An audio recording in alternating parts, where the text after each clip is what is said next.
So, flashback to Monday. It was a great Monday. We thought it was a great Monday. Nice start to the week. We're doing great. We're like, hey, let's do a podcast today. It's Monday. We usually do podcasts on Monday. So let's do a podcast today. So Brandon and I got together at around 6:30, 7 o'clock, give or take. And we started our podcast. We did an hour and a half of almost nothing because we just pulled stuff out of nowhere. And we had a great conversation on the Jays and the Leafs. And it was great. And then we finished the podcast, and I'm like, awesome. Have a nice day. See you Friday. And sure enough, the thing doesn't save. So here we are, Friday. No podcast release on Monday because Zoom hates us. And yeah, it's deleted. So we have an entire podcast that's out in the world. Only the two of us know it. We had some bomb-ass takes, and we're going to try and repeat some of them for you. But obviously, we're not going to talk about everything we talked about on that podcast. But, yeah, if you're wondering where we were on Monday, which isn't likely, that's where we were. So, sorry. We'll fix that. Hopefully this one doesn't do that, or else you're not going to hear this, and we're going to have some trouble. We could easily say it was our best podcast, and you I would know. say it was top 3, for sure. I think we did a fantastic job in that one. We had some really good takes. We had some really bad takes, as always. But, yeah, welcome back. Best. Welcome back to the BnB podcast, where we just kind of go off the seat of our pants and hope for the best out here. We got a little bit to talk about, a little more than we had on Monday. So, I mean, at least we have a little bit of a show today, and we don't have to spew bullshit, and you don't get to know us as well. So, a little more boring for you guys, I guess. I guess we'll start with the Leafs because, hey, they clinched. The Maple Loafs. I don't know if you back in it. Don't know if you heard, but the Leafs are going to the playoffs. Which I think we've known for how long has the season been? 3 months? Oh, yeah. We've known for 3 months. And it's funny because, like, statistically, because Vancouver got hit with all their COVID problems, though they were still in it to a certain point. So the Leafs are just like, just lose the game. They're still kind of in it. Like, Vancouver still has a small chance. Right, but even for, like, the Leafs to clinch, it was because Vancouver still had games to play. Yeah. Not even points-wise. So no. Yeah, so, but now they're in, man. That's it. Another Leaf year to the playoffs. Yeah, we know we're going. Don't know who we're playing yet. It's looking like it's probably Montreal or Calgary, most likely. Vancouver could pull off a miracle and pull the comeback. But as of right now, today, if the playoffs started tomorrow, we'd be playing Montreal. I'm a fan of that matchup because Montreal does not look like a playoff team right now. Montreal's kind of been gutted as well, man. I think I don't know, when I've been listening to other people talk about Montreal, they omit Jonathan Drouin, which I understand why. You know, he stepped away for personal reasons, but still, that's a huge loss from somebody, especially in the playmaking category, right? Sure. He's not really much of a goal scorer, but he sets up a lot of the goals for that top line. Yeah. I mean, he was struggling a bit this year. Like, his point numbers aren't really there, but I think he had, like, still, I think he only had, like, 2 goals and, like, whatever, 30 or 40 assists. Like, he was still pretty all right. It's a tough loss team that doesn't have a stud. You know what I mean? They need something. They can't lose guys, especially like they lose Drouin, they lost Gallagher, and they're a little depleted now. I don't think that's enough of an excuse to be like, yeah, this is why the Canadians are bad. I don't think the Canadians are really that good, and I've said that all year long, but I just think they're at a point right now where they're deep in the season. They don't have anyone that can score, and they're doing a great job defensively. Like, they're shutting guys down, but they just don't have anyone that can score goals. And unfortunately for them, they're just going to continue to lose games 2-0, 3-2, 3-1 because, like, they just don't have the scoring threats that you worry about, as does Edmonton and Winnipeg and Toronto and teams like that. It sucks for them. I feel bad for Canadians fans because they started off so hot and there was so much hope in Montreal. Oh, man, we even said, like, I don't know, I did at one point probably, that they were an elite team, right? It was the 1-2 because of the team. Like, they seemed to have figured it out. And you weren't alone. From the bubble. Yeah, right. In fairness, you weren't alone. Everyone thought they were this juggernaut of a team. Right, because they just seemed to mesh well. No, there was no elite player, but they seemed to mesh well. And then all of a sudden you started to see, well, you know, every time they play Edmonton, like, Connor McDavid could just take over games, right? Mm-hmm. And there are just times where you lose to Ottawa for no reason. And this, that, and the other thing. And then all of a sudden you're right, they're fourth. And they're just kind of sitting. They're lucky that the Ottawa Senators have been so bad. They're lucky Vancouver had this big COVID They're lucky setback. Calgary hasn't stepped up in the way that they should have all year. Calgary also kind of sold though, right? Like Calgary wasn't doing They anything weren't major expected to except do anything except they good. got rid of Sam Bennett, and now all of a sudden it seems that they found a They're bit of better. motivation from within, Yeah. and now they're competing, but it's not like No. if Calgary steps in the place of Montreal, either way, it's tomato potato. They're Yeah. they're the same but I'm different, not. like whatever. Neither of them seem like a very complete team right now. No, you have It's holes wild everywhere. because if any team goes on the run that Montreal's been on the last 3 weeks, 4 weeks, give or take, they would be out of the playoffs in any regular season. But like, there's something about this year. Like, I guess Vancouver being out of games helps a little bit. Like, they weren't catching up. But like, Calgary just doesn't want to grab the ball. Ottawa's not good enough to do it. Vancouver's been out so long that they just haven't had a chance. Like, it's just they're losing so many games and nobody's catching them because it's just there's nobody that's winning right now. Like, they're losing to the playoff teams. Ottawa just kind of also always likes to play that upset. It seems too, especially late now. They're winning They like win two the in a games row they for should some not win. reason. Yeah, and it's frustrating to see, especially when you're one of these bottom teams because it's 4 points realistically every game, Mm-hmm. and that sucks. Yeah.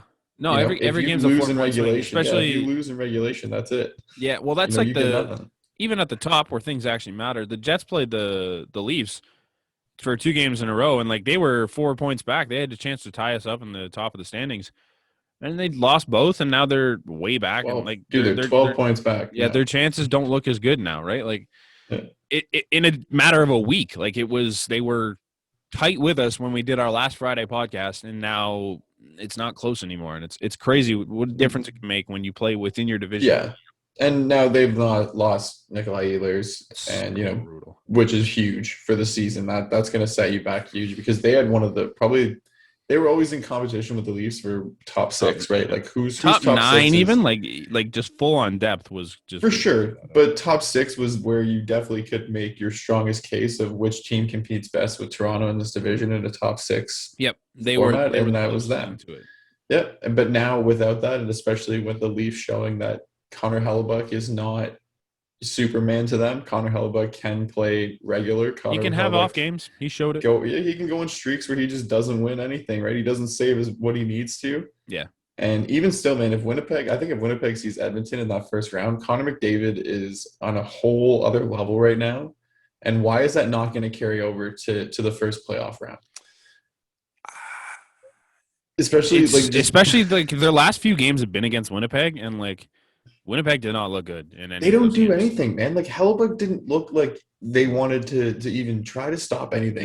No. Once he got the first one, it's like, okay, whatever. But the issue is that this isn't like basketball where you can kind of go, okay, I'm going to let the superstar get theirs because you're not going to score 100 points. No. Right? You can't just let McDavid do his thing. Connor McDavid can score 5 points and you score 3, and that's it. He wins the game. And he'll do it. The Leafs have shown it this year where it's just like with that team, if you can manage to shut down McDavid, you got a really good chance of winning that game because they did that for every time they beat Edmonton this year. They shut down McDavid, and they kind of let Draisaitl walk a bit. Like he wasn't doing what Draisaitl can do, but they shut down McDavid completely, and the depth of that team does not have it in them to beat anybody else's depth.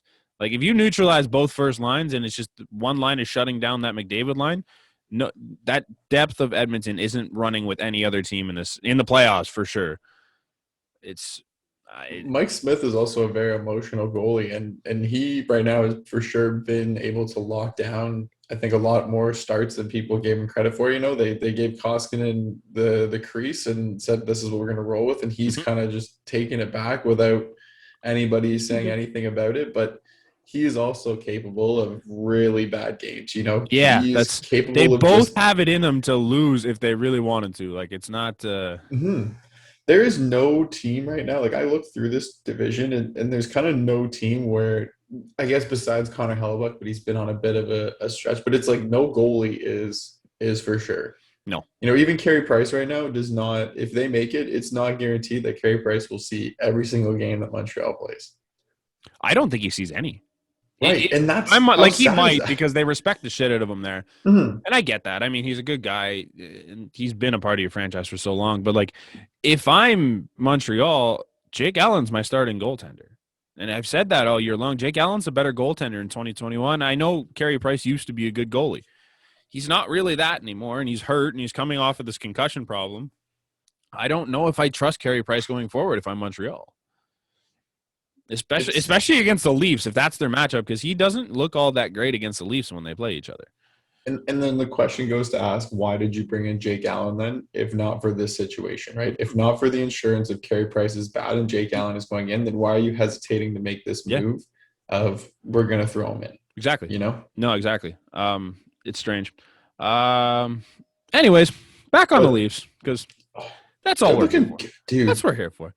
They're a freight train rolling. Okay, can we give them the credit that they deserve? Beside the goaltending, which is whatever, because it's been good lately too. Who gives a shit when you're in the other end? The camera doesn't reach both ends, so if camera's in the other end. There was one point, and I was sitting there watching the game with my parents last night, and they're like, "Oh, Riddick is playing well." I'm like, "Yeah, Riddick's had 15 shots tonight in the third period." And I'm like, no shit, he's been playing well. Bad. His rebound control was awful in that shot. Gave it right to Miller. Like he scored the only goal on himself, right? Because that puck was going way wide of the net, and he like booted it in.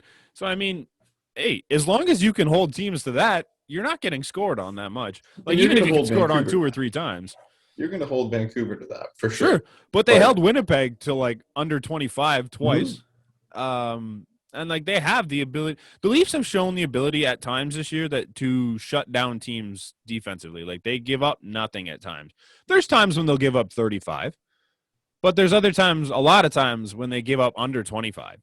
And if they can manage to stay consistent with that, then I think they'll be okay in the playoffs. Not just in the first 2 rounds against the Canadian teams, but in the third, maybe 4th round if they can make it that far.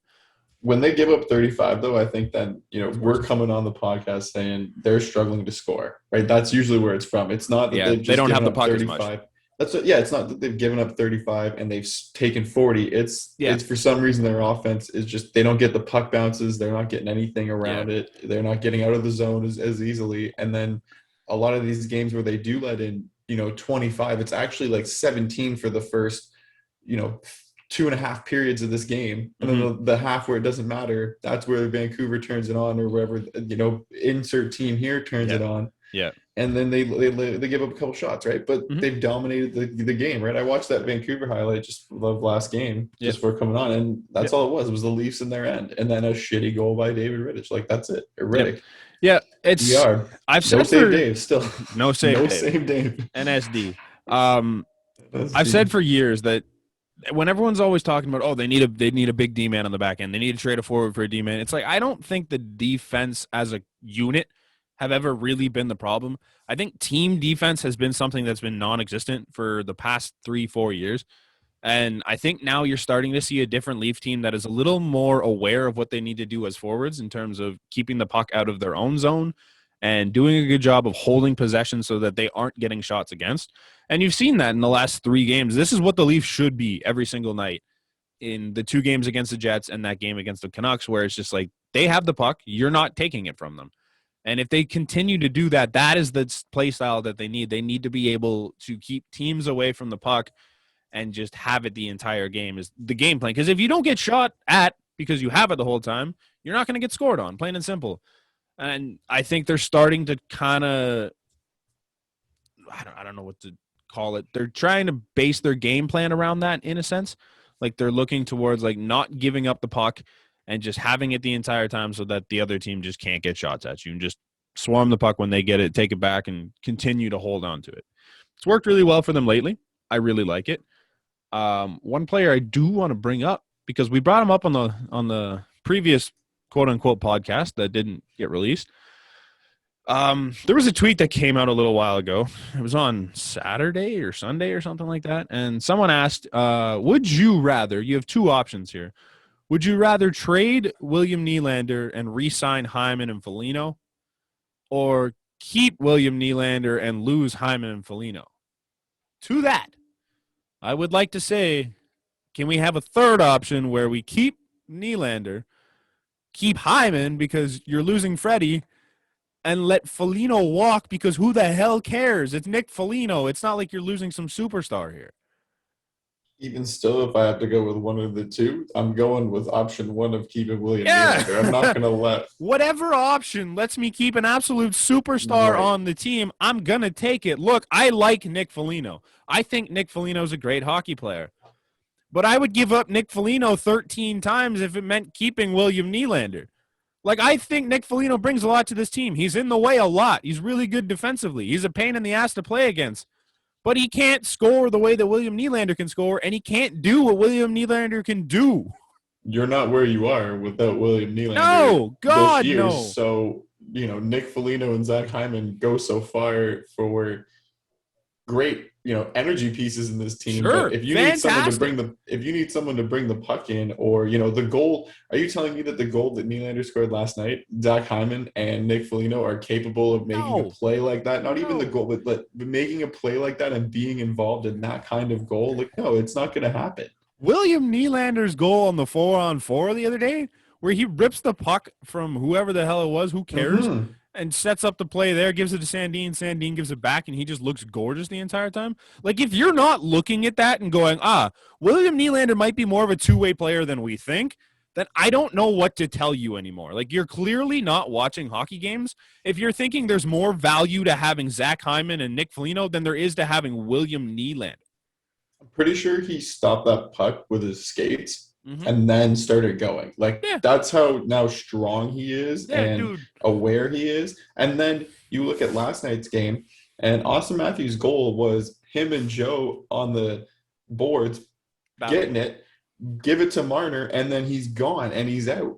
And it's a 2-on-1. And Vancouver, once again, didn't care. They just lollygagged up the ice. Yep. Perfect pass by Marner. They're And just in the back of the outworking net. guys. All the stars on this team have reached a point where they're just here to outwork you defensively and offensively, and they're just going to continue to do that. And William Nylander is a part of that equation. Those are plays that you used to see from this Toronto team where they would try to go in with this offense. They would get beat and they would not come back. They would not have their forwards be playing defense. It would just be complete 2-on-1s, 3-on-1s, and now it's going the other way.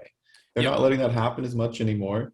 They're blanketing these average goalies, Mm-hmm. right? Before it was we need Freddie because there's nothing else that we can do to stop these shots.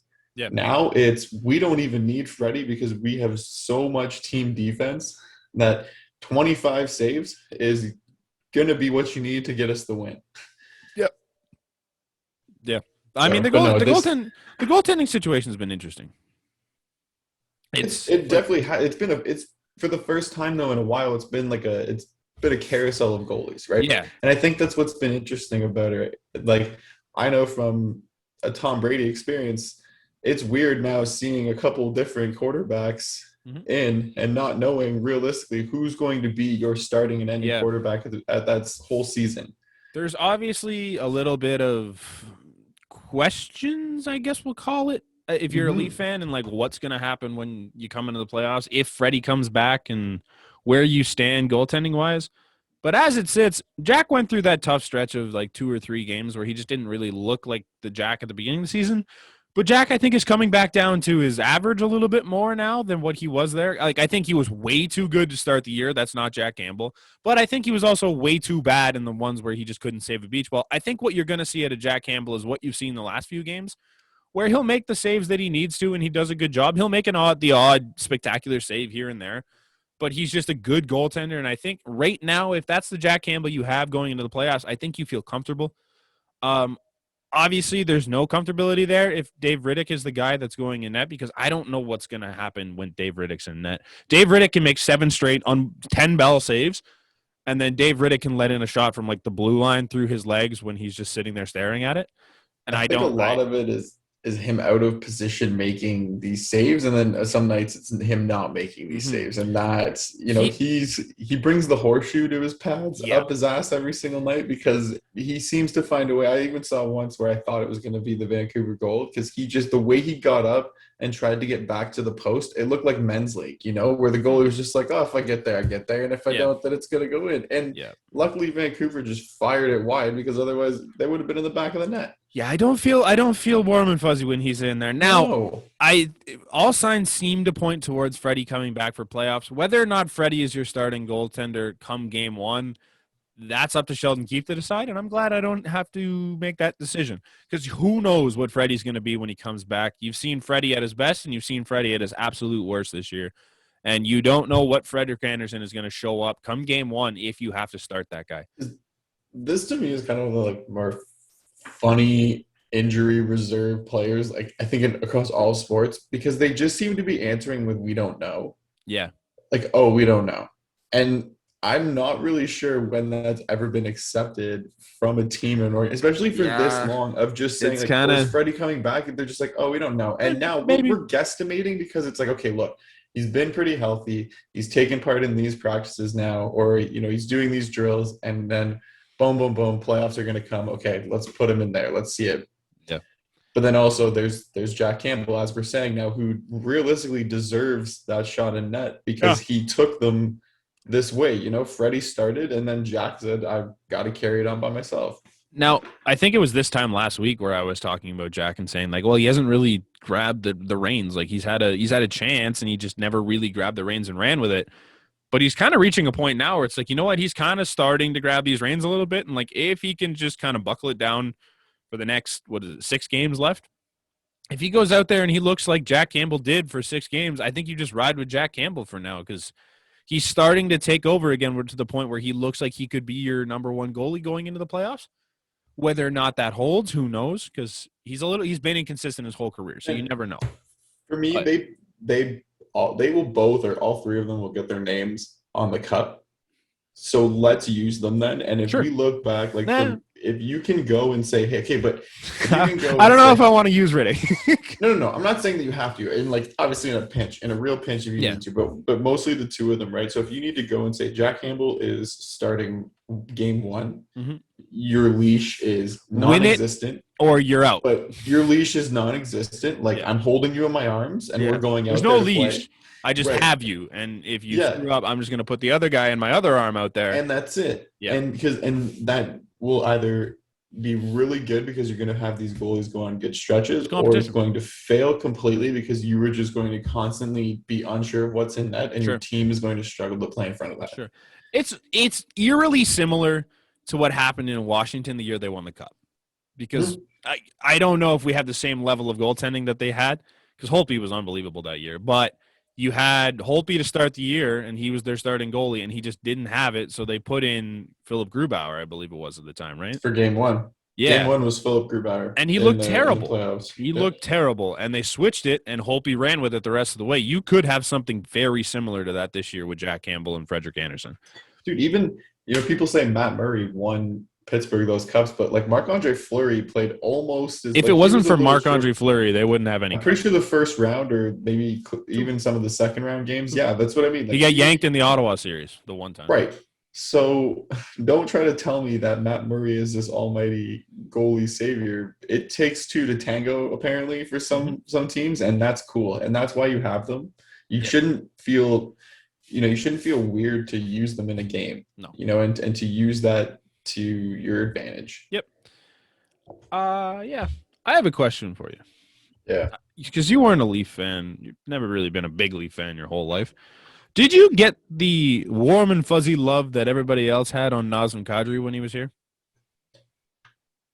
Did you kind of get to feel that?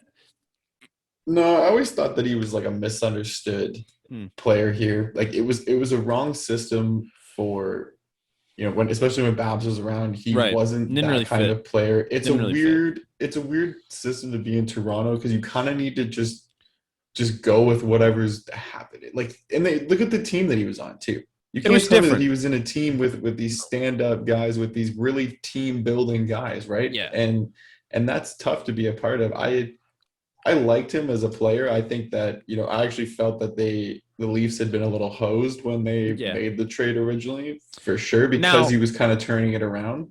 Sure. I really like Nazem Kadri, the person. I like Nazem Kadri, the player. I think he was a great Toronto Maple Leaf.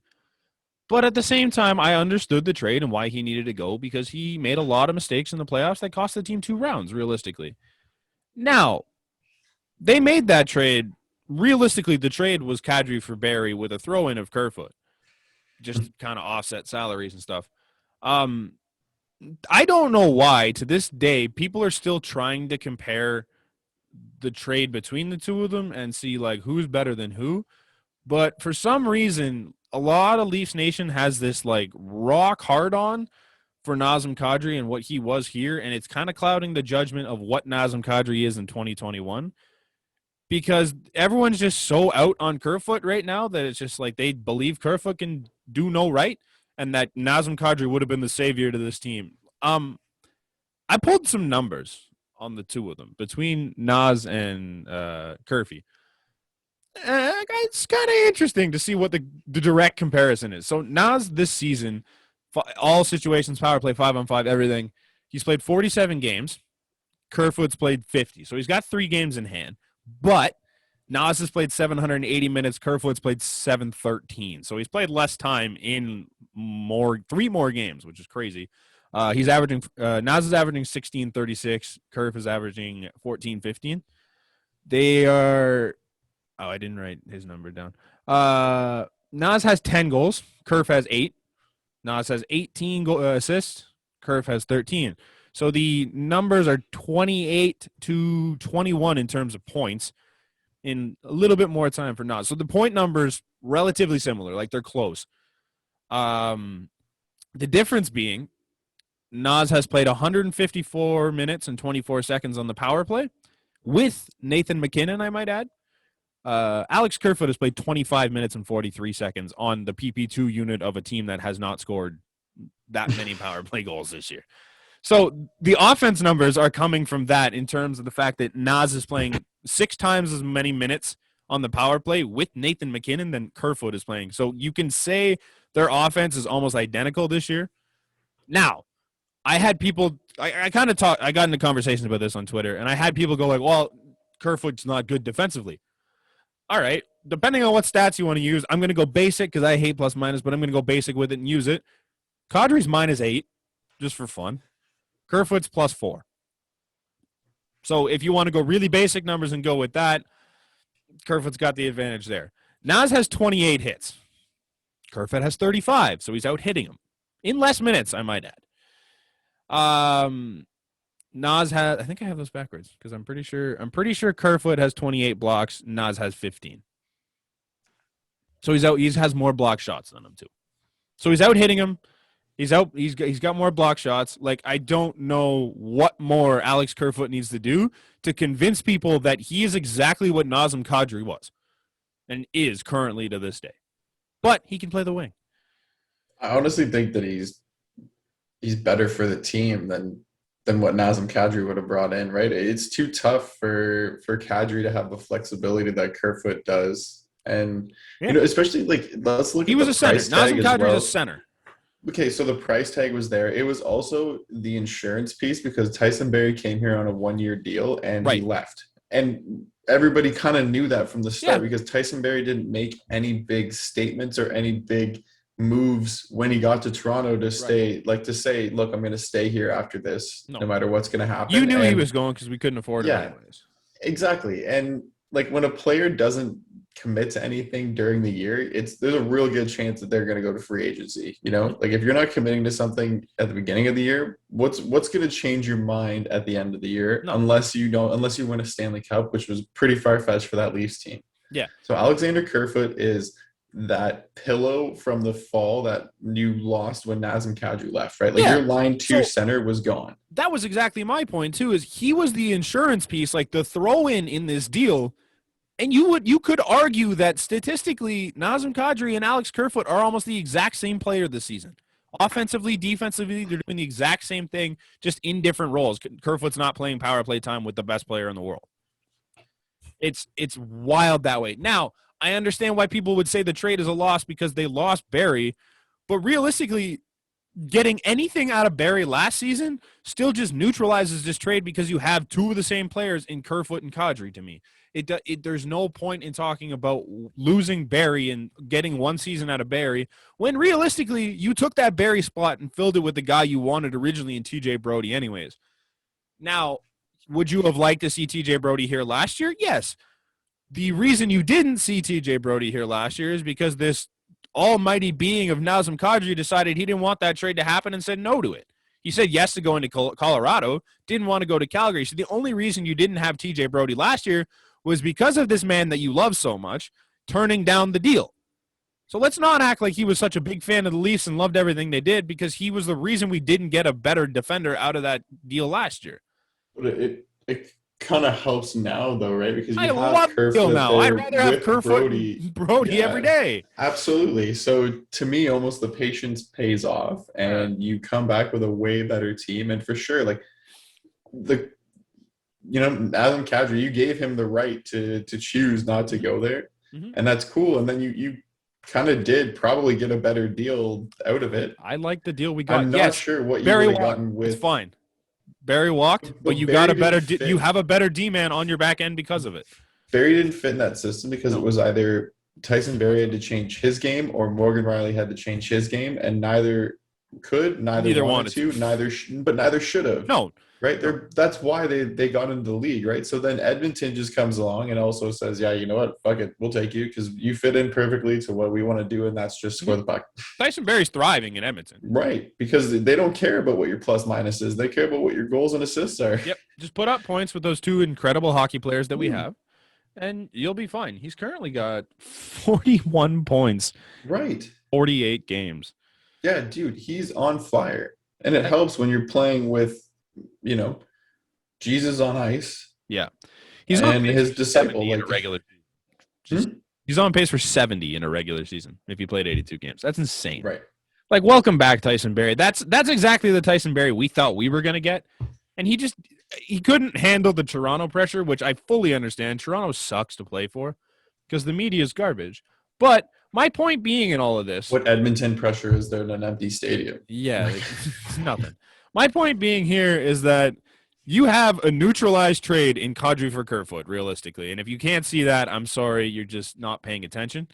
Or you just have this vendetta against Kerfoot because he's not Nazem Kadri. I get that. I understand why you love your guy. And because Alex Kerfoot isn't your guy, you're going to think that he's garbage. But if you actually watch what Alex Kerfoot does, he is very similar to what Nazem Kadri currently is today in 2021.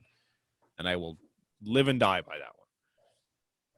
It's just a better team guy anyways. Why would you want somebody who's like, I get it, he turned it around and he started getting into the system a little better at the end of his Toronto days, but at the same time, why do you want that? I don't know. Why do you want any kind of trail of that when you're trying to build, especially when they had the young impressionable kids that were just coming around? Yep. He kind of was part of that older Leafs attitude of we just want to win, like this weird culture of it's all about winning, and that was it, right? That was kind of what the strategy was that the Leafs are just about winning. We're going to give up first round picks because we're just going to get players that we think are going to help us win now. Yeah. And now they didn't do that. They built a culture. And Nazem Kadri didn't fit that culture because he grew up in kind of a culture on his own. He was really the only he was the only holdover left. Him and Mo, I guess, were the only two from that team that wasn't very good. But Mo never came in with an attitude. Mo never came in with this hotshot mentality. He kind of was just felt quiet right away. He fit into the defensive core of who was there teaching him how to play the game. Yep. And now he took it over. Yeah. And crazy. I don't know where people are getting it from. Briefly, we touched on Jumbo Joe. He scored. He's now the oldest Leaf to ever score in the regular season, at least. We actually went into this big discussion about who all time. We still haven't figured it out, but no, it is. It gotta is. be Gordie Howe, right? Yeah. Yeah, because he's the oldest by years. Yeah. So he played till he scored was in his 700 in one of his final seasons, so it doesn't matter, right? As soon as it's All right. Well, Jumbo Joe probably not going to play as long as Gordie Howe did, but it was really cool to see him actually get one. I think he's got 2 since then, or 2 total. But yeah, good for Jumbo. You love to see it. We also talked briefly last time about the dirty-ass Leafs and how dirty they are and just what a ruthless team. We don't have to go back into that discussion because I think it's been played out enough and people understand. But it got brought up again today because last night, I think it was last night. What day is it? Today, Friday? Yep. Yeah. Last night, the Leafs played the Canucks, and people are talking about the Edler and Simmons fight. and they're talking about how if you want, like, this is the most ridiculous part. There was a tweet from Ian McIntyre, Sportsnet, and he was saying that the players didn't really respond and they didn't say anything about it. But if you're the Leafs, why are you sending Wayne Simmons, who has however many career fights, against Alex Edler, who's never had a career fight, instead of sending someone more hit? Like, get the fuck out of here with that. Alex Edler threw a dirty knee on one of our top 6 forwards. You can't do that. There's repercussions for your actions in the NHL. You can't do that. There's repercussions for your actions in the NHL above what the suspensions hold. You can't hurt one of the best locker room guys on the team and not expect to get your face pounded in by the only guy on the team that's actually known for fighting. Now, the thing for me is that, the Leafs made a lot of line changes that night. So you could have thrown in a Scott Sabourin, let's say, or, even a Pierre Engvall to just go in and scratch him up. Engvall was in, but Engvall's not going to. But he was more of a sniper last night than anything. Yeah, holy shit. Right. Apparently the key to Pierre Engvall is to just keep him out of the lineup for a while because he comes back buzzing. Yeah, I'm understanding the point that they're making, that Wayne Simmons really took advantage of, especially when Alex Edler kind of just puts his head down and lets Wayne throw, and he's throwing. He didn't have to take the fight. He doesn't have to, but he understands that he has because to. He knows what he did, and the players on his team understand what he did. Like, that was the big thing. In this guy's tweet, he straight up said the players didn't say anything. That should have been the end of your thought. Once you realize that the players didn't give a shit that it was Wayne Simmons versus Alex Edler, you should just stop. Because they understand you can't do stuff like that in the NHL and not face repercussions for it. Plain and simple. Like, yes, Wayne Simmons is a lot tougher than Alex Edler. Wayne Simmons is going to beat your wheels off 9 times out of 10 if you're any player in the league. But Wayne Simmons is the guy that has to do that for the Leafs because he's the guy they brought in to do stuff like that and to protect your guys. You're not going to send Austin Matthews, who has no career fights after him. You're not going to send William Nylander. You're not going to send John Tavares to go send a message because that makes no sense. You can't send Alex Kerfoot. Not here. You were going to earn your 5'8". Kerfoot, you were earning your stripes by taking on Edler. Come on. You're getting in there. You have Wayne Simmons for this reason so that you can lose him to the box for 5 minutes and not feel that bad about it. That's his job. If you're Alex Edler and you don't want to fight someone, then you tell him, I'm not taking you, send someone else. Or you don't need someone. I think Wayne Simmons would respect that. Or you don't understands. need someone. Yeah, don't do that. Plain and simple. Like, you don't want to face anything, do not throw a knee at somebody, plain and simple. And I think Alex Edler knows that. The players now who make those plays are honestly usually the ones who will answer the bell for themselves, right? Mm-hmm. We see the Kachucks do things, and who answers the bell for them? They do. Yeah. Right? They are willing to at least, like Nick Ritchie is somebody else who is all over the penalty box, and when someone goes to fight, he'll still accept his own fight. Yep. He understands. He's kind of that way. And so Alex Edler is not, though.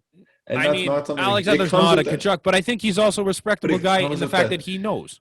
It comes with that territory. You've been in the league long enough to know that once something like this happens, you have to man up. Yeah, absolutely. And like we said, man, the Leafs, they didn't have any, none of the young kids that got put in that lineup are going to go. Mm-mm.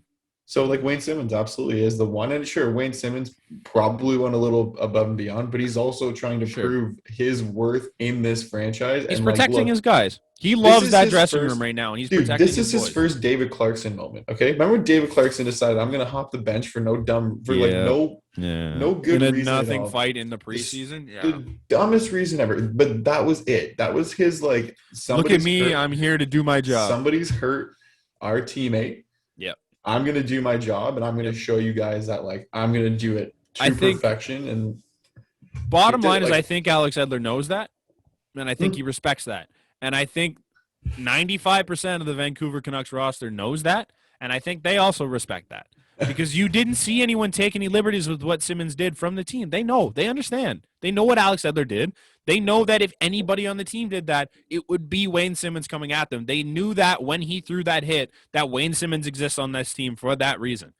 So I don't see the players getting upset about it. All it is the Vancouver media and Vancouver fans being upset that they're one of their fan favorites. Because I know Alex Edler's a well-liked guy. I get it. He's a good person. But he got his wheels beat off by someone that is way stronger than him in terms of fighting. And I get it. I understand where you get upset by that. But you have to understand that there's a respect in this league, and you can't do something like that. Plain and simple.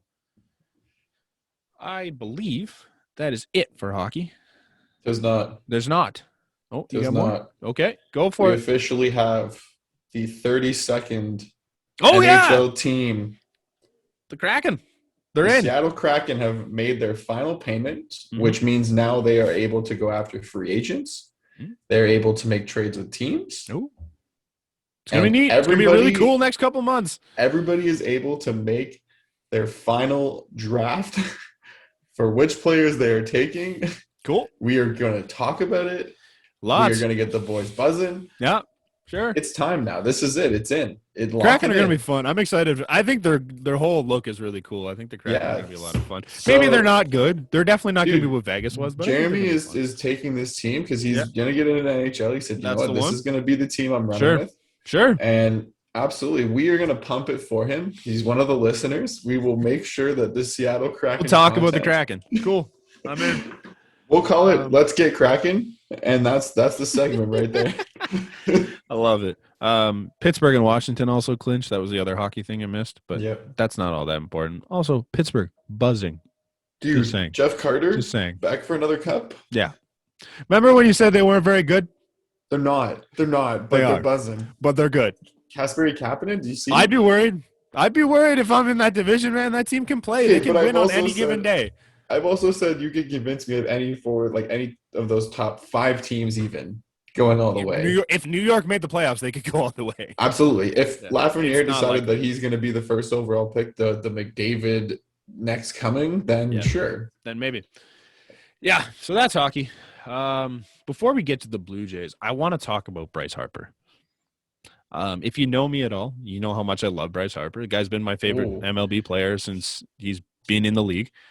He's just fun. He's just fun for the game. He's great. He plays the game hard. He's been really good this year, like shockingly good. Bryce Harper was playing the Cardinals the other day, and it's Genesis? Is it Cabrera? I forget his last name. I know his first name is like Genesis, which I think is really cool. Okay.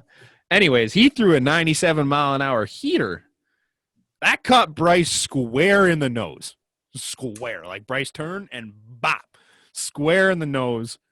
And if you see Genesis Cabrera was right. If you see that play, you're thinking Bryce Harper's done for a little while. There's going to be some facial fractures, obviously. Maybe a concussion. There's definitely something going on in there. Some contusions. There's definitely some contusions. Bryce Harper puts a video out. Yeah, definitely some pain. There's pain. Bryce Harper puts a video out on Instagram that night and goes, "Hey guys, just wanted to come out here and talk to you. All good, no problems. I'll be all right. I'll see you soon." No fucking issues with his face whatsoever. Nose is fine. No cuts. Maybe concussion. They're putting him in protocol just to see, and they're testing him today. But it doesn't seem like there's anything there.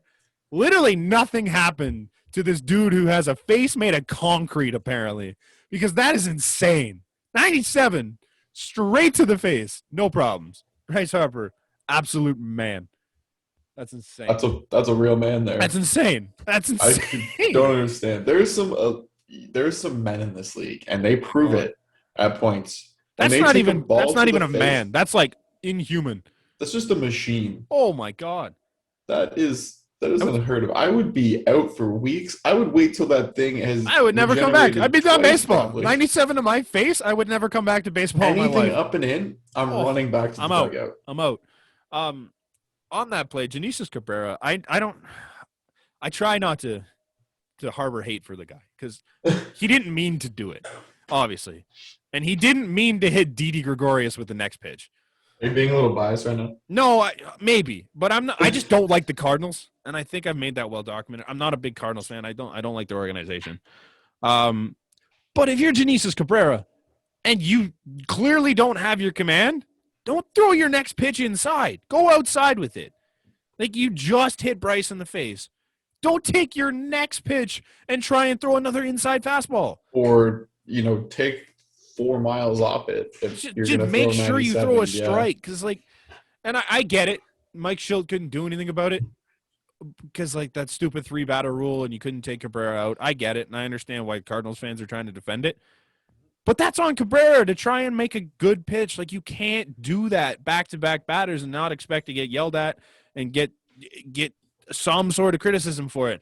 I love Not what Joe even Girardi tossed, did. though. Huh? No, they didn't. Not even No, they tossed? warned him after that once Joe Girardi came out and started yelling about it. And what Joe Girardi I did was guess. hilarious because he started complaining and he tossed Cabrera. Like, he pointed and threw him out. So then he got thrown out for that. But then he literally looks at him on the way out and goes, throw it over the fucking plate, and walks out. And Schilt Attaboy. didn't like that. He's yelling. I'm like, Schilt, you have nothing to yell about, man. No. Like, he's right. Like, throw the ball over the plate. You're a major league ball player. You should be able to throw a strike 2 pitches into your outing. Like, that's I don't blame him. But use some common sense, and if you know you don't have it, maybe don't try and paint the inside corners. Right. Or throw as hard as you can. Yeah, Just get something in. Just throw something across the plate. Throw a slider. Get something in. Throw some type of breaking stuff. Like, maybe you have that Throw today. throw an opening game throw. You know, the way that all the celebrities do it or something. Throw a Just 50-cent fastball. doesn't matter. Yeah. Just throw something other than that.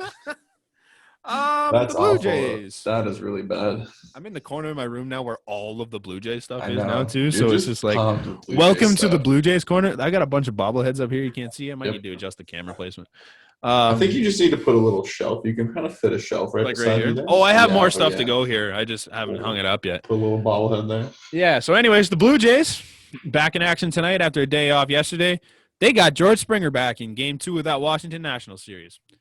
You and I are a little indifferent on why they did it. I think it was great. You don't think it was great.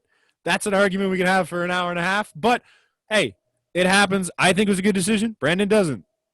It's okay. It happens. I think it went according to plan. It worked. They got a day off after his first game. He DH'd in Game 1. I don't know where he is or if he's in the lineup tonight. He kind of arguably took a game off in his first plate appearances. He took that whole game off. As he was 0 for everything. He didn't really do a whole lot of anything in that game. No. I didn't expect him to. It's his first game back in a while. He'll be fine. I'm not worried about George Springer right now. But obviously he didn't impress in his Blue Jays debut. But I like that they didn't put him in to face Max Scherzer to start. You're trying to give him a chance against not Max Scherzer because Eric Fetty's fine, but he's not great. Obviously it didn't work out, but whatever. He gets the day off, comes in tonight against the Atlanta Braves. I don't know who's pitching for the Braves. Do you? Drew Smiley. Oh, he's still in the league, eh?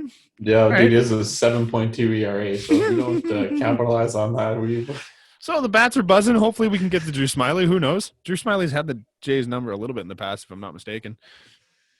Well, yeah, George Springer's back, which is great news. Other great news, Teoscar Hernandez, healthy. Not sure if he's in the lineup tonight, but he's definitely I think so. It's back on the roster. Is he in? set to return. So I'd imagine Perfect. maybe he So I fills would that assume- DH spot or something. That's where the question lies, whether or not you keep George in the DH spot and put Teoscar out to right, or you give George a spot in the center field for tonight and see how he feels. Who knows? Bottom line, Teoscar and George Springer are both back in the lineup. Great news for the Toronto Blue Jays. Now, with that being said, that meant they had to demote some guys. I don't know who's getting demoted for Teoscar because they still haven't said that, but in order to make room for George Springer, they had to send down Rowdy Tellez. That sucks, obviously, because I think Rowdy's a good guy. I think he deserves a spot on this team, but obviously he wasn't really contributing to start the year, and it lost him a spot on the team. I think realistically, in a normal year, you probably would have seen Grichuk go down, but you couldn't do that this year because Grichuk's been on fire, and he just earned his spot in this lineup, as we've mentioned numerous times. And Rowdy just didn't have it. Hopefully he figures it out down there. Obviously, you don't need him because you have two guys in Springer and Teoscar that are likely to DH a good chunk of time here while they're on their way back. So it just made sense to demote Rowdy. Now, I don't know who the next guy is. I'm assuming it's Jonathan Davis, maybe. I Going would down for have to assume Teoscar? so. I I would don't know much why they rather see haven't Jonathan announced Davis down. Yeah, I like Jonathan Davis. I think he's a good player, but you don't need him right now. So that's Well, it would be that or I think Espinal, right? Which is, it's kind of not what you want to see. Espinal brings a little more diversity. I would like to see him better than Jonathan Davis. Jonathan Davis, to me, is is kind of what he is. He's been around the Jays organization enough for me to know exactly what he's going to Yeah, bring, and I you know I what don't Josh. think that that's crucial to this team's success, especially when the balls are sailing over the fence, right? Yeah, I'm not worried. No, it's great news though. Regardless, yes, you lose Rowdy. Yes, you lose JD. They're both But probably going down. Springer and But Teoscar it's a net positive when you look at who's coming back in. You have arguably your two best hitters coming into the season. Not anymore because Vlad's the best hitter in the MLB. Don't at me. the fuck. Buddy, I've said it once and I'll say it again, and I might be saying it a little more seriously this time. Vladimir Guerrero's winning the AL MVP this year. Tell me I'm wrong.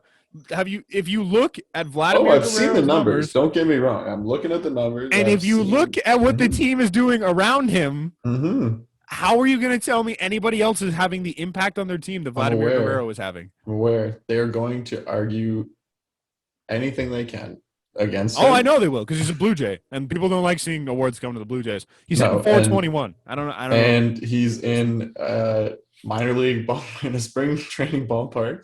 So are the teams that play here. Mike Trout played here. Some people say it. Sure, I get it. He's still hitting 421 with a 511 on base percentage. Man, I'm not. 737 slugging percentage for an OPS of 1.47. That's unbelievable. He's unreal. It's just that was spring training. Hold on. Give me a second. Hitting 346, 474. I was going to say, he's not hitting 410, he's 346. He's hitting 346, 474 with a 667 slugging percentage and a 1.14 OPS. Sorry, I was off by 0.1. Guys, unbelievable. 7 bombs, 19 RBIs. He had 7 RBIs in the one game. Like, he's just picking the team up, putting them on his back, and running. He has 17 walks and only 15 strikeouts. If the guy took over that series from Max Scherzer. Oh my God. Took over that. Dude, just said thanks. He made Max Scherzer look like Max Kepler was on the mound, man. Just unbelievable. He's been great. He's been the Blue Jays' best player by 17 miles. The Jays put out this poll on Twitter and who should be our player of the month, and it was between Ryu, Grich, and Vlad. It should have been Vlad. That's it. Vlad won 97% of the vote. I've never seen Twitter votes go that one-sided in my life. Just walked away with it because he is the best player on the team, and I think he could arguably be a top 2 or 3 player in the league right now. How is he not? I don't know how you can argue anything other than that. I think that he is a very good reason why the Jays are where they're at. He has shown the progression. He's hitting in the clutch spots. You just saw a 3 home run game, which he didn't really follow it up with he single-handedly won them the game. An abomination. Yeah, he's seeing the ball well. He's just swinging the bat now. He's been on base every game except for one. That's it.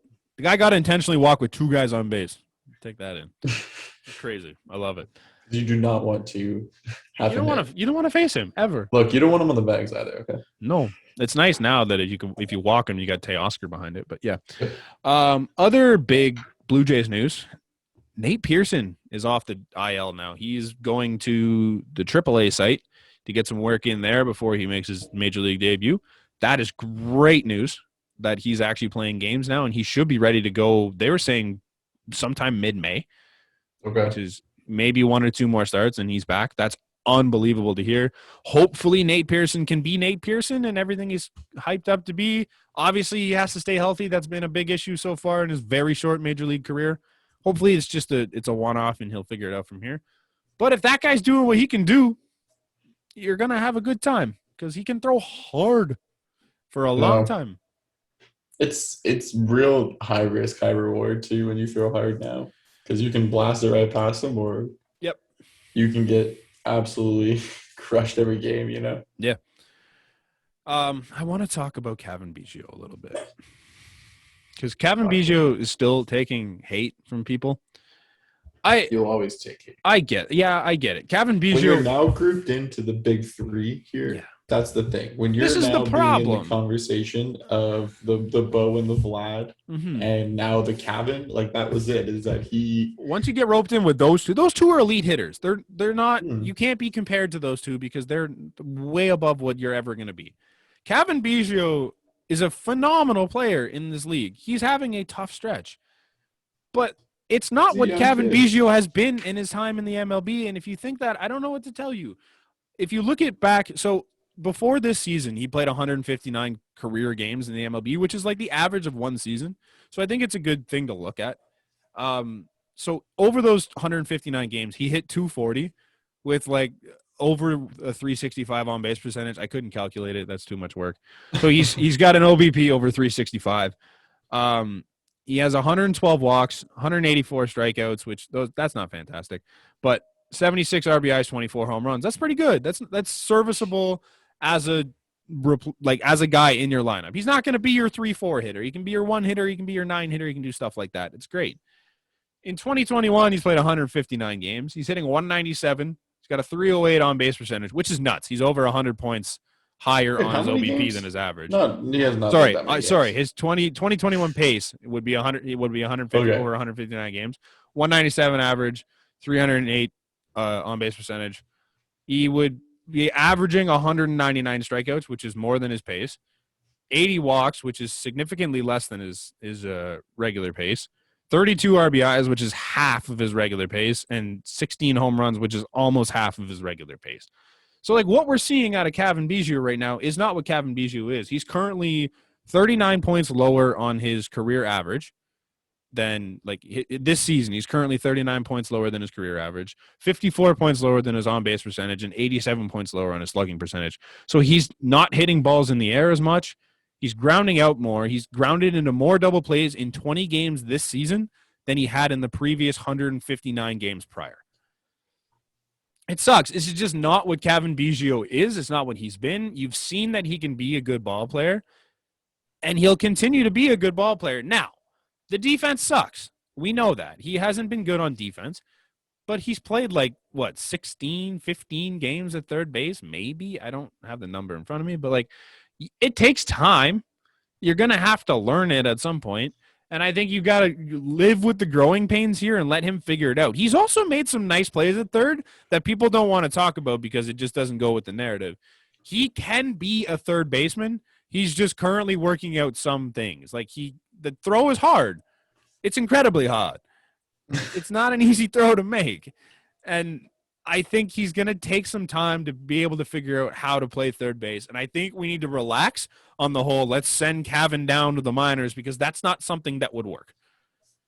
I think as Jays fans are just so spoiled for so long to have the third base locked down and to have these highlight plays coming out of that side of the field. And now you're not seeing that. You're not getting consistency out of that position. And even still, the whole team is kind of falling apart on defense, right? You're seeing Bo boot a bunch and not coming look around now, but yeah. Absolutely. But you're right. He started the season like garbage. Yeah, and it was last year is Vlad gonna be able to play for first base this year too? How is he gonna be able to stretch it for everyone's got defensive issues. Mm-hmm. And I think that the biggest issue is that Vlad is able to hit his way out of any trouble. Right. Bo, kind of the same deal. And then you look at Cavan hasn't done it.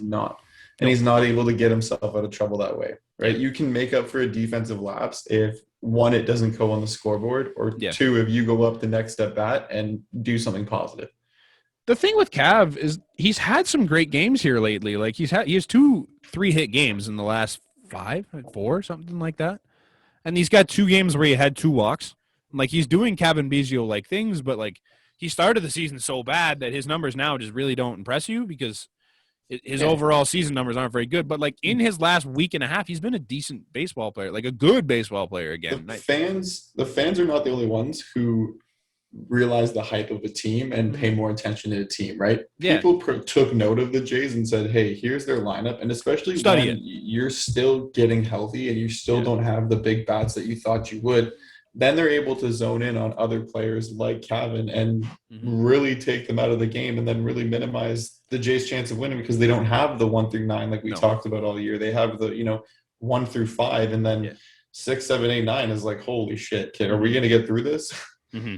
It's going to be quick. It's going to be a quick backup to the order. On that note, too, you'd have to think Cavan Biggio knows that this team's supposed to be special, and he openly admitted he was trying to change his approach a little bit, which I think was wrong from the start. and he's kind of going back to it, but he wants to do more for this team, and he's trying to hit more, and he's trying to do more damage, which I don't think that's Cavan Biggio's game. I think once he gets back to that patient hitter that just lets the ball come to him and does his thing, I think Cavan Biggio is going to be okay. But as of right now, I think he's stuck in that same thing we're in. Like, this lineup is going to be great, and he wants to be a part of it. He doesn't want to be the 9-hitter, and that's where he's been pegged for so long. Is like, he's going to be that 9-hitter guy. He doesn't want to do that. That's never been him. So he's trying his best to make a difference, and it wasn't working. I think he's starting to come around more to what Cavan Biggio has been in the past. He could also be feeling that pressure of, if I don't perform, then my name will be the lead in whatever trade happens. Right. Yeah. If that kind of is what happens, and they say, look, we know Cavan's been struggling, but we like what he has as a prospect. We want him first. Mm-hmm. It's a lot easier to say, yeah, okay, when he's batting under 200. That's a lot easier to give up, especially if you're getting the player that you want. If you're going to move on from one of the three. If you're getting the pitcher that you want to go get in this, like at this trade deadline, and they say, look, it starts with Cavan, like, and he's hitting under 200 still, and you're like, oh man, you know what? Yeah, it would be tough to lose him. You're not getting rid of a guy that's hitting 250 and like with a 400 on base percentage. It's a lot harder to go to management and say, we don't want to make this deal for the player that we've been wanting this whole time because of this, right? Because we like him, right? That's tough to say because we like him. I am hardcore against trading Cavan Biggio, but in that scenario, I think you're right. I think he could be thinking, like, if there's someone that's got to go, it might be him. And that it definitely puts pressure on him, right? Yeah, it's a tough.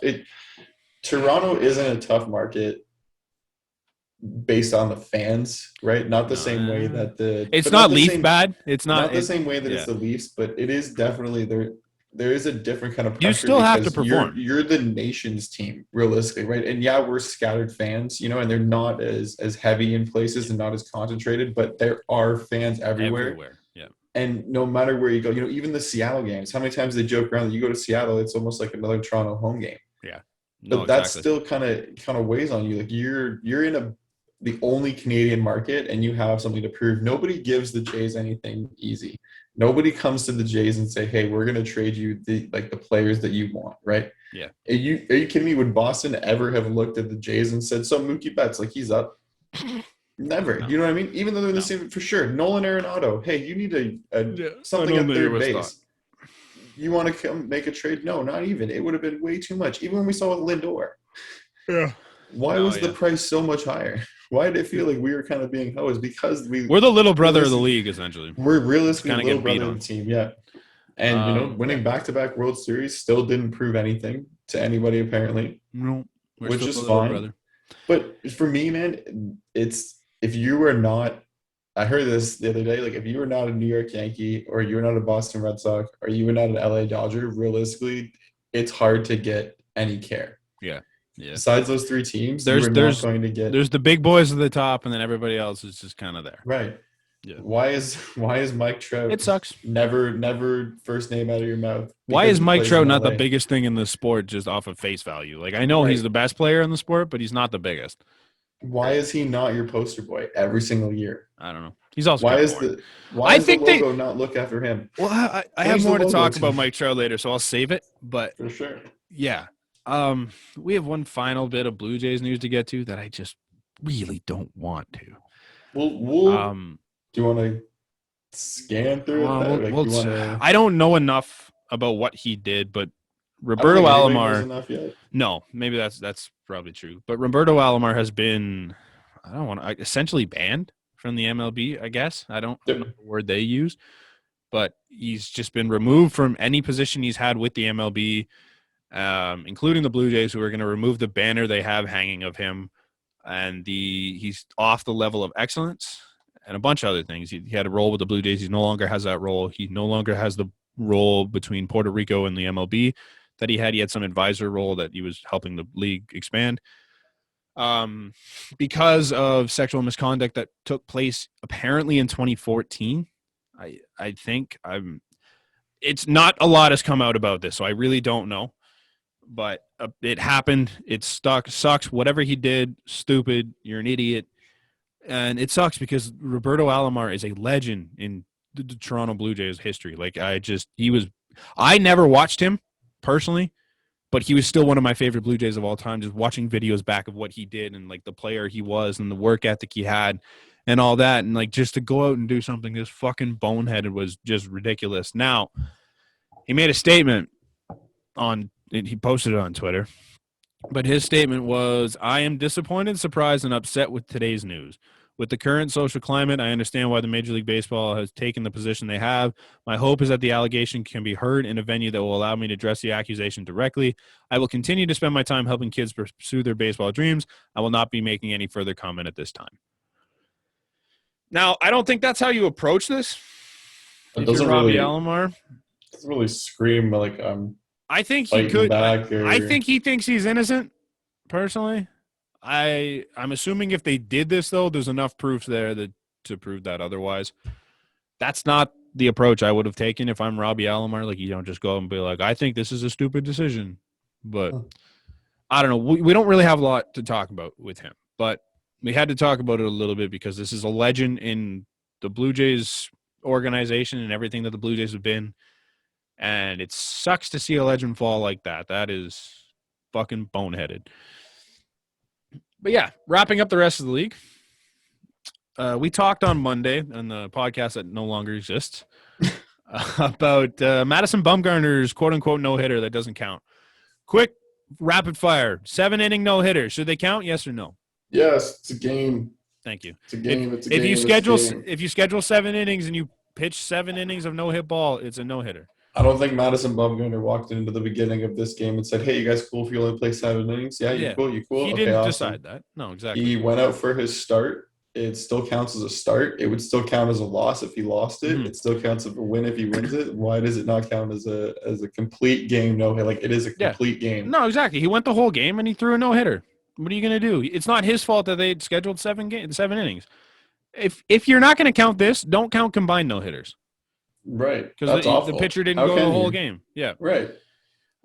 Stupid. And then Fernando Tatis and Trevor Bauer got into it. There's some fun quotes. You can look them up if you're listening and you want to hear about it. But basically, Tatis hit a homer after looking down at the signs in the middle of the at-bat. Absolute Bush League move from Tatis. I hate it.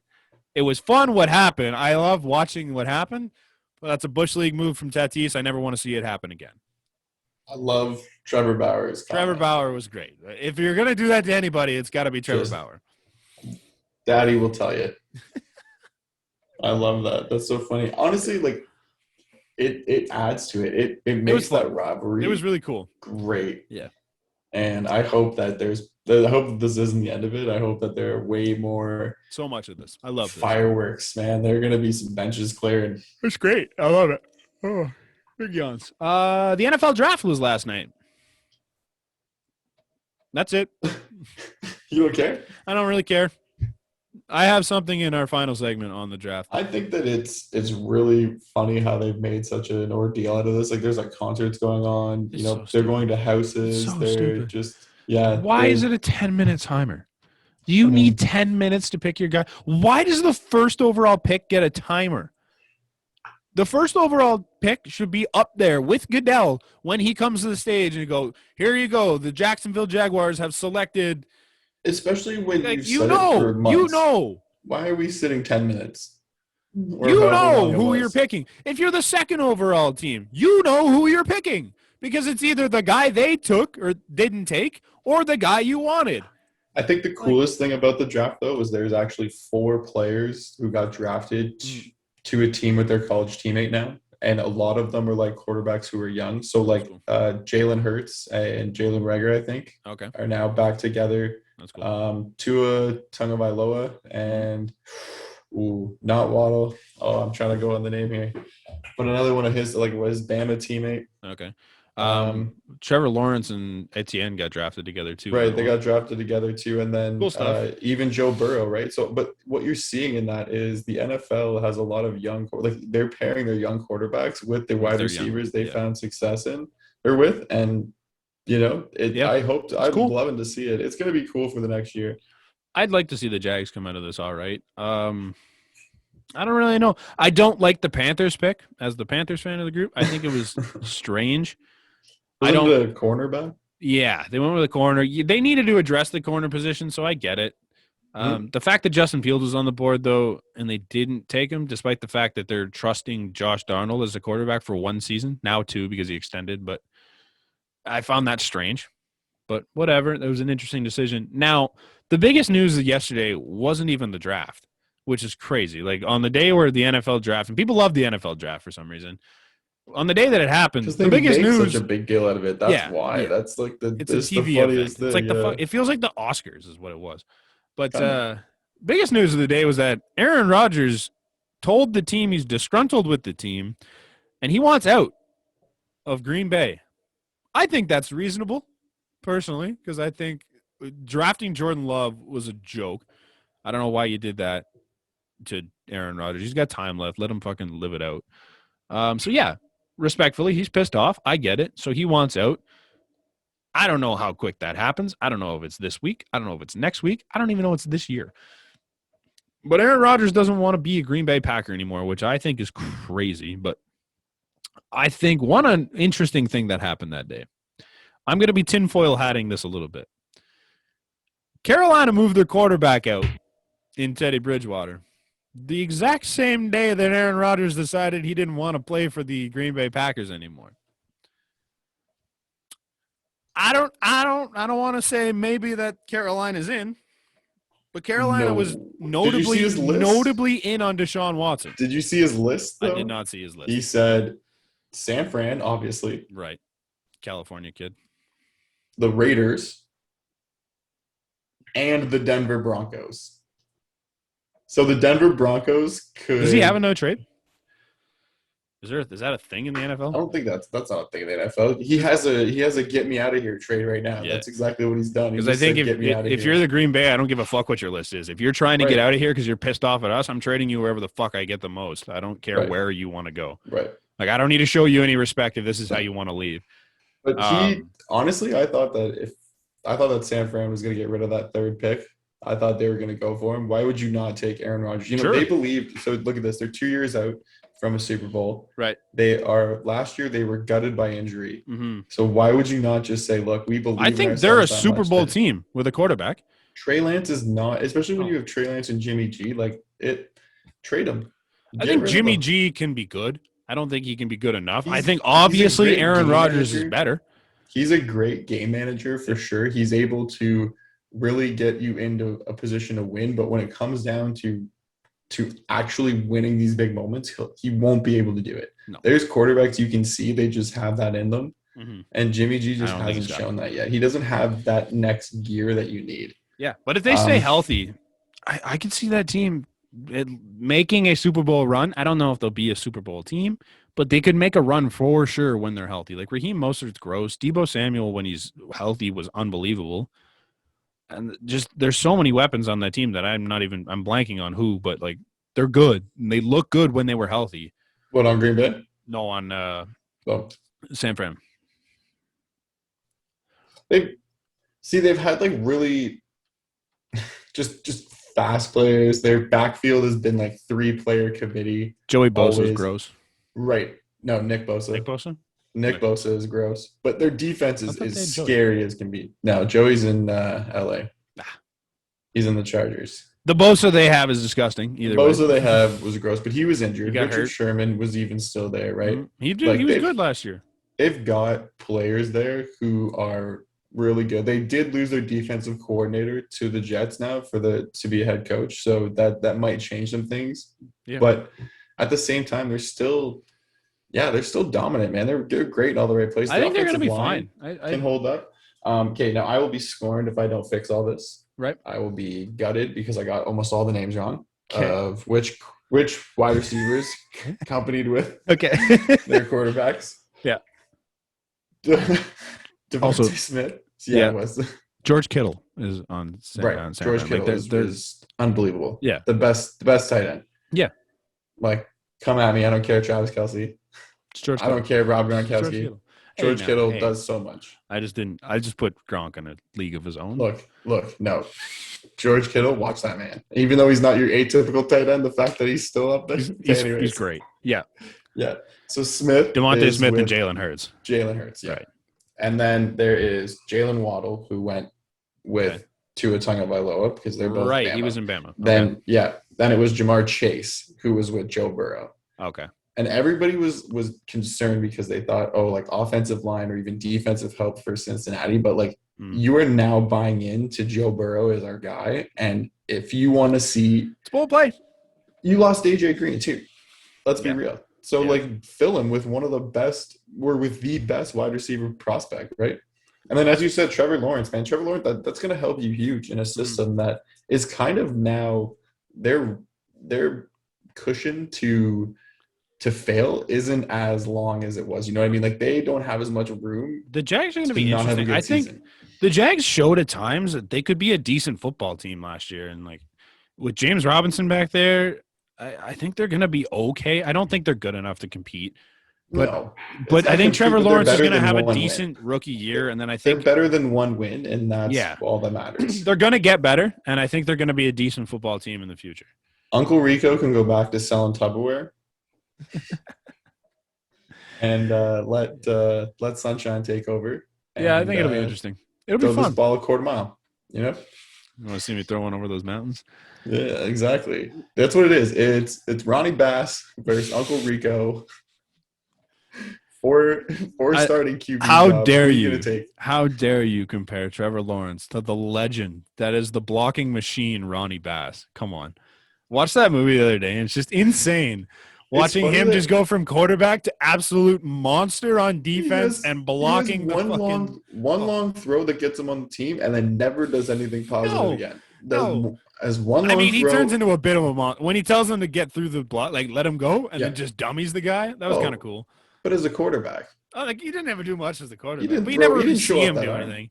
And then he just blocks the entire team while fucking what's his name? Great. Rev is just running the ball. It's great. He's great. It's great. That's all we got from sports. So we're gonna go with the thing we've kind of missed for the last couple of weeks. We're going to do a little drip or drop. Really I have 3 things today. I'm so proud of you. Yeah, I think we might have done 1, maybe 2 already, but we're gonna talk about them again because I got more points. My first thing, it ties into what we were just talking about. Televised drafts, drip or drop. Oh.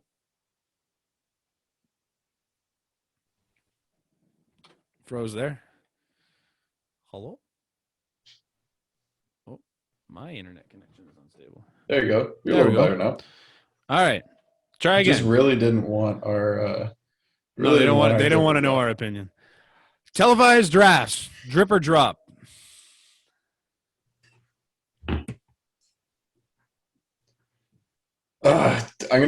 Which ones though? Because there's ones that do, as a whole. There's ones that don't. As a whole,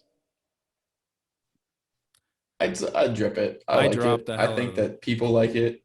I drop them off a fucking cliff. You want to see it, man. I absolutely hate the draft. I don't understand why you want to watch it. It needs to be quicker. But here's the issue is that, no, it just needs to be quicker. But the issue is that, let's say your guy, you're second and you want the guy that gets chosen first. Then you have to come up with, you don't have or even if you're 14th and all 3 of your options are gone. Sure. No, I get it. You're going to have 5, 6, 7, 8, 9, 10. You're going to literally make a list. I get it. And then, why do we televise? Why do I care to watch it? I'm dripping it. Why do I care to watch it? All it is some kid from college that I don't know that walks up on the stage, gets a hat, and then they talk about pretending to know what he's going to do in the NFL for the next 8 minutes until the next team picks. It's like, why do I care about what you think about what this kid might be in the NFL? How many times have these guys been wrong? Or the NHL, or the MLB, or the NBA? Like, who cares? Never wrong. Like, I just want to know who went where. What are you talking about? What? What are you talking about? Every prospect pans out. Everyone's hit. Nobody's ever missed. It's just like, I don't need it to be televised. All it is you walk up on stage, shake a hand, grab the jersey, and go, look at me, I got drafted. There's going to be a picture of that for the next 100 years. Just tell me who got drafted to my team in a list. Do a live thing. You're fine. I didn't need to watch any of that draft last night to know who the Panthers got.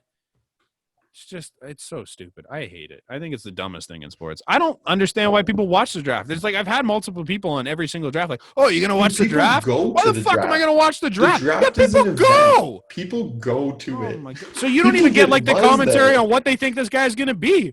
It's literally just like the No. Carolina Panthers select. What the fuck was his name? JC Horn is who it was. And then you just sit there. 10 minutes We get later, the they come up. booze So and so, yeah. in New York. Roger Goodell walks up and boo. Like, holy Christ! It's so stupid. I think it's The dumbest thing ever. NBA draft when the New York Knicks drafted Porzingis, they booed him. Brutal. It's brutal. Like, what They the fuck is the really point did. of this thing? Just draft your players and move on. I don't know why I have to watch it on That's so TV. It's funny. so dumb. It's a 3-day event too. Like, what? Why? God, it's so stupid. Okay, Do you have one? you ready? Yep. I do. Okay. Drip or drop. Yeah. Jaromir Jagr playing a 34th pro season. Oh, drip it. Fuck it. Play till you die, man. If you can still hack it over there, you can hack it over there. Why not? I don't want to see him So he come back plays to the for the team NHL. he It's not owns. worth it. He's gonna play for the team he owns, which is funny. Okay. But he's going back for he said he's not done. You know the after kids that play because their 33rd dad's the season. coach? How awkward is it that you play because you're the owner? You know, what? semi-pro. I want to see Jaromir Jackie Jagr Moon survive. is just this is Jackie Moon Semi-pro in the flesh. in real life. That's I want probably to where he see. got the idea. I want to see Jaromir Jagr survive in hockey until he turns 52, come back and play in the NHL until he scores, so that he is the oldest player to ever score an NHL goal. That's what I drip. Do it. Why not? Punch it. Yeah, I like it. it. I like it. My second thing. This is the one I think we might have talked about. Tank top jerseys in the MLB. Tank top jerseys. Tank top we jerseys. kind of did. I don't know if we talked about it in this segment, but we did I mention. don't think it we've done it in our this lives. segment. I think if they're done right, I think when the Reds did it, was kind of cool. I think that also helped that Michael Lorenzen was just an animal. Lorenzen and Puig Dietrich. and Dietrich and like they have the most yoked guys in the league. He's wearing in the these swole tank top team. jerseys. Yeah. You know what they won't do? They won't put Nick Castellanos in. No. The Cincinnati Swoles were out there just like repping the tank tops. It was kind of cool. I like that. I think the Rockies' old tank top jerseys where they wore the T-shirt underneath, I think I those like are kind of that. neat. I don't hate them. I would probably don't drip hate them a them, though. little bit. Mm-hmm. I wouldn't drop them. I think they're fun at times. You can't wear them all year. That's stupid. But the way the Reds did it, I think that was cool. You got any more? I do. All right, hit me. The Florida Panthers will represent the Central. They will beat out Tampa. Mm-hmm. They will beat out Carolina. Mm-hmm. And they will beat out if Nashville or Dallas or let's say Chicago. Okay. It's in. Right. The Florida Panthers are going to be one of the Final Four teams. Oh, you're giving them a big run. They're coming out drip of the Central. I drip it. Why not? I think they could do it. I think Tampa has shown flaws against Florida this year. Florida's got some depth. The only Florida added Sam Bennett, who's been on fire. Yeah, the game breaker for me is Andrei Vasilevsky because that guy can just win you a cup by accident. So that might make me say no, but the way they're playing right now and the way they've played against those teams this year, sure, why not? I can see it. Spencer Knight is Bad. game started 2. No, he's 3-0 with a 1.67 goals against average. Florida's fucked. Florida just continues to do whatever. The best they want. goalie you have is your backup. Then your starter's making $10 million. Jonathan Your second best Huberdeau goalie has 58 points in 52 games. Let's just crazy. Your second best goalie in Florida is now a 20-year-old kid that just came up. Your third best goalie still isn't Bob. It's probably Devin Levi. So, like, your fourth best goalie is making $10 million, which is crazy. yeah. I hate that team. I'm gonna drip I think it. they're gonna be good, that but they're I hate love that team. Alexander Barkov. Yeah, they're cool. I just have this internal Cool. distaste for that team. I don't know what Why? it is. They shouldn't be good. They're from Florida. Same with Tampa. Like I've just never liked either of the two teams. I think it's 'cause I'm just wrong with saying hockey in Florida. You know, It's just not right. It's not right. Yeah. But it's not like Nashville, because Nashville you shouldn't be playing hockey either. But their fan base is fantastic. Mhm. They love it there, and like It's it's worked. fantastic. And like Vegas, same thing. Unbelievable fan base. Okay, Vegas is different though because Vegas is not a fan base. Vegas is anybody going to visit Vegas It's a is tourist hopping on that attraction. wagon. The Yeah, Golden that's Knights it. are a tourist attraction. The Really. Golden Knights are always the home team with the most fans because it is new fans every night. They are just like, oh man, I'm a Vegas fan tonight. Yeah, let's do it. Let's do it. And they are wild. Now, Florida, Tampa, Arizona, like teams like that, why do you exist? You're like nobody watches you play. You're in a state where there's no such thing as hockey. I just don't like teams like that. And it's just like an unnecessary distaste for me. I'm like, I don't like it. It's stupid. Drop the teams in the southern states that don't have fans. I have one final one. Mic'd up players during baseball games. Drip or drop? Drip it. Drip so hard. I want to hear it all game. Even I want to do NFL. They put a mic on hockey. Mike Trout the other day. Of course, it was fantastic. It was my favorite thing of all time. I love Ramon Laureano. That was the greatest highlight of it. Laureano, fantastic. We already talked about it a bit. I know. What was the other one? Just the other day, Freddie Freeman and Anthony Rizzo. That whole situation. Anytime you put a mic on Anthony Rizzo or Chris Bryant, it's fantastic. There's some guys who just live for it. Like the game is so casual that they need that almost. So much personality in these guys, and I think that's how you build a fan base. Is like you get to see how great these players are on the field and how fun they are to play. Even Mike Trout, who is the most boring human being in baseball history, I loved listening to what he was saying on the field because it just made him interesting. I'm like, wow, he's actually hilarious. It's great. Oh, you're also able to like get a sense of, like you said, like who these players are. Yeah. And now separates them from just like, oh, he's that athlete to this is the person that he is, right? Yeah. This is who he is on the field as well, like fully who he is on the field, not just as a player, but as a person on the field. Yeah. Right. And it's cool. I think it'll be even cooler when you get them in, on like first base, let's say with Rizzo, because like how many people get to first base? And they just chit. If you're getting on base, you have to go to first at some point. Yes. Yeah. And I love when they have to say to them like, "Yo, wearing a mic," because they know that something inappropriate is going to come out of their mouth. Vladimir Guerrero the other day on first said something to Yandy Diaz after he got hit in the wrist, and he was dying of laughter. But Yandy Diaz looked at him like he was going to murder him, and that's the situation where it's like, I want to know what Vlad said there because I think it'd be hilarious. But yeah, you have Mike Trout out there talking to Carlos Trash Can Correa. And talking about Call of Duty and like just joking around with him, and then he's talking to a fan behind the thing, like, "Hey, do you golf?" And he's like, "Oh, what'd you score? What'd you score?" And he's talking about his score, and the guy asked him, he's like, "Oh, do you golf?" He's like, "No, I got a kid." I fucking love it. He was only on the road. He's fucking priceless. I love him. Oh my gosh, it was great, man. Like, you've never seen character out on Mike Trout, and you just throw a mic on his chest, and you just great guy. I've seen Mike Trout at a golf range just teeing balls off. Yeah, the swing is the same. Like it's a baseball swing. It's exact same. It's amazing. Like, crazy. It is incredible. That guy's an animal. Absolutely. I love to see that. Yeah. Now, drip or drop. Right. All of the alternate jerseys. Like, do you feel that alternate jerseys are a market? Yeah, no, I love it. I love it. I know people that hate it. I love it. I think like I get so bored of the same two jerseys. No, it's like give me something new and cool every year. I want a home, away, and an alternate, and that's it. You can change that alternate every year. I don't need to see Miami. Oh, you need like an extensive number of alternates, like the NBA does almost. Yeah, like just for money. You know, that's just for the fans. You know, that's just to draw revenue. Like even the MLB kind of does it with these. You know, they usually have a home, away, and alternate, but then they'll do Mother's like a special Day, Father's Day, just kind Veterans Day. You know, they're money grabs. Yeah.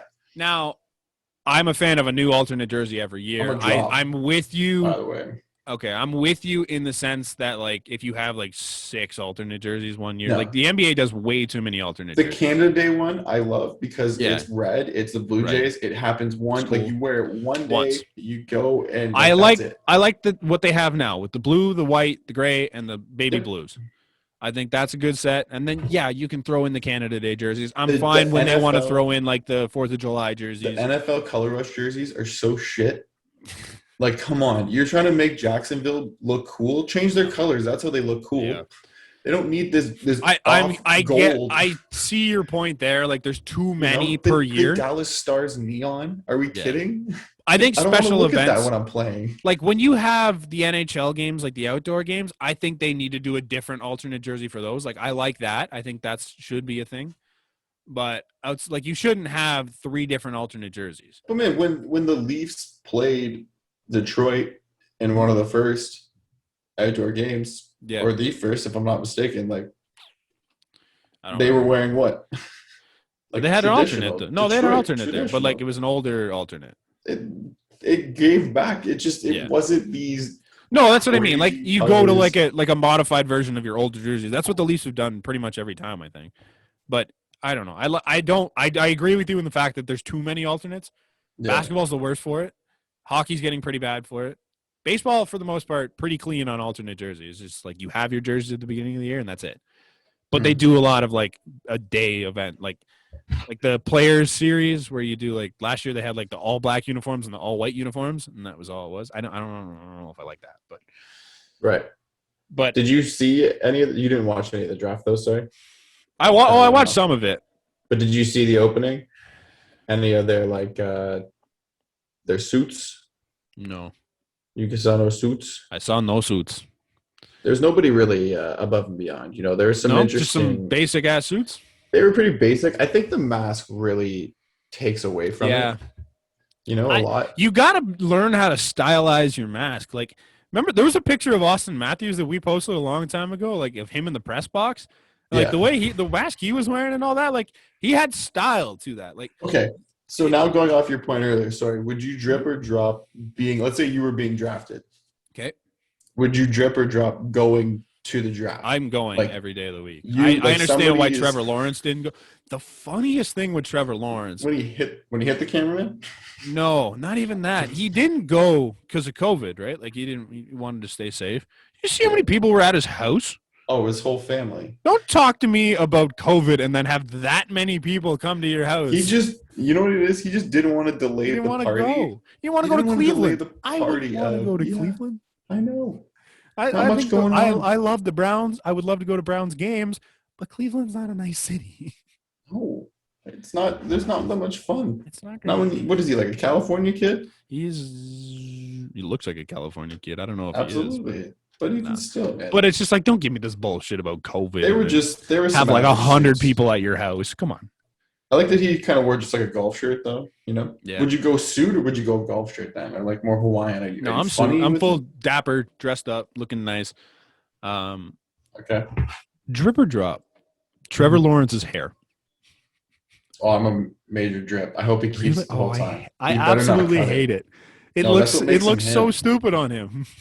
I want to see that thing age. I want to see it go gray while he's still in the league. He looks like he'll shave it for sure. We had a gym teacher in high school. It looks like a younger version of him. Same hair, same everything. Like it's just like it's just not a for sure.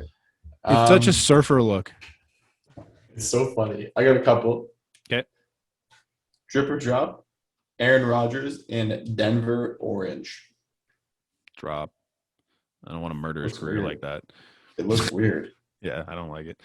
He's green and yellow. I don't really see him. No, it'd be almost as weird as when Brett Favre went to Minnesota. And it was like, what is that purple on you, man? You know what color I want to see? Oh, no. Don't do it. I want to see him in this color right here. It's nice. This nice Carolina Panthers blue. It's a really nice color, Aaron. I tried this with J.J. Watt and it didn't work, but, I mean, if you're looking for a team and look at how nice that jersey is. It's just like this nice blue. This got this guy. It's not that good. All right. This guy, probably the best running back in the NFL.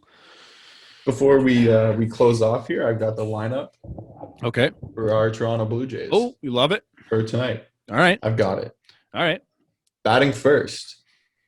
George. In the DH position. George Springer. All right. So he's not playing in the field. No. Second, Bo Bichette. Okay. Third, Vlad. Fourth, Teoscar Hernandez, nice. Starting in right field. Okay. So Grichuk in center, Simeon at second, Gurriel in left, Espinal at third, and our boy, Alejandro Kirk, stepping in for the big opening game with Robbie Ray pitching. Okay. Cavan's not in the lineup. That hurts. Cavan's not in the lineup. Whatever. That's why I read it out. I'm not worried. Is Cavan still on the team? Like, did they send him down? Do we need to make Cavan Did shirts? we do all that talking? We got the bow one on. Should we make free Cavan shirts or free Cavan deserves to play? Or, yeah, free from Cavan. The bench rule. Absolutely free Cavan. Yeah. Doing that. We'll come up with a fancy slogan. Teoscar isn't active. Jonathan Davis assigned to alternate training site. Perfect. Tanner Roark designated for assignment. Yes. You pumped his tires and Kansas City's, and I told you to take them both on a run. Kansas is still one of the best teams in the league this year. It's fun. Don't even get me started. Every team is awful. Tanner Roark was okay as a reliever, but yeah, he wasn't. DFA'd. He threw meatballs that just didn't get crushed. It's like when it's a 10-run game and you throw in, Anthony Rizzo when he struck out Freddie Freeman. Like, that shouldn't happen, but you're just swinging for the fences. I do feel bad for Tanner Roark a little bit. I'm actually interested to see what's going on there because he left on family emergency leave. So I maybe hold off judgment on why they're letting Roark or DFAing Roark. There could be a lot more to this than we know, but yeah, I think it's just a weird because they didn't move anyone else. It was just they DFA'd him. It's not like they needed to make room for somebody. So you think maybe he's I think there could be some issues there. So I don't know, but yeah, I think that's it from us this week. Thanks for listening. I think we were decent length this time because we had two episodes worth to talk about. So yeah, as always, be sure to follow us at the BnB pod _ on Instagram and Twitter. At the BnB podcast on TikTok. You can find all our merch like this nice sweater, that nice sweater. We're actually both wearing our own merch this time. You can find all of that. I need to get my sweater, which I might actually do. Yeah, you tomorrow. gotta find all of that at theasports.com and more content. We got a little bit more on there going up. I'm gonna have more baseball merch coming out hopefully next week, so stay tuned for that. Should be cool. I worked hard. Yeah. Don't forget to like, comment, subscribe, argue with us. It's fun. We love it. We will catch you early next week sometime as long as Zoom cooperates with us and we can actually release this episode. Hopefully we save this one. Hopefully this one works. Cheers.